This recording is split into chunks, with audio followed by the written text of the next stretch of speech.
Okay folks, this is going to be the world's fastest Tammy Excel video ever. I'm just going to quickly show you how to do just a couple of little Excel things for statistics. And so the first thing, so in your quantitative review homework, you're going to have a couple of statistical problems. Don't try to solve them by hand. Put the numbers in Excel. I literally just like ran my numbers over my keypad, came up with this series of random numbers here. And so the way that you solve for the mean, remember our three primary measures of central tendency are mean, median, and mode, right? So the mean is the average. That's what we think of as the average. You add everything up and divide it by the number of observations that you have. The median is another measure of central tendency, which indicates the number at which there are an equal number of observations above and below that observation, that number. And then the mode is really not all that relevant. It's a number that shows up the most frequently. Typically, we are interested in the median when we're talking about like averages in a class, because that gets rid of outliers. And right here we have a number series that has an outlier. So let's just quickly calculate the mean in Excel, right? So here's just a bunch of random numbers, and all you do, you take the numbers. Actually, what you do is you go equals average, because that's what Excel uses for a mean. Take the average of those numbers, hit the answer, and here is your average. So your number here, let's give those commas and no zero so that we can see. So we've got an average here of 52 million. Yeah, so that's our average.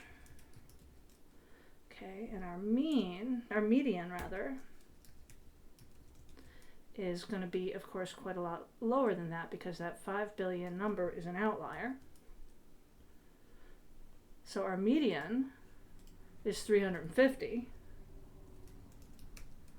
Right, so that's why when you see statistics given about like home prices, for instance, you'll see a median home price given as 350,000, and this kind of looks like a town near me in Connecticut. There's this town in Connecticut, Farmington, and it's an upper middle income town, but there's also like 50 Cent's house, and I think who's the guy who bit off the ear? Mike Tyson was the one who built it. So there's this mansion out there in the middle of Farmington, which throws the average home price off, but the median home price is still down here like in normal person land. Okay, so that's average and median. In Excel, you're going to have to do this. And then the other thing is you're going to have to, the other important statistic is a measure of how widely dispersed the numbers are. What we are interested in is what's the average distance from any one of these number from the average. That's basically what a standard deviation is. When I taught Management 140, I had my students actually explain to me in words what that big ugly formula excuse me, for standard deviation stands for. And it's just an average, right? You add up the distance from the mean of each number and divide it by the number of observations that you have. And you have to do, you have to make an absolute value.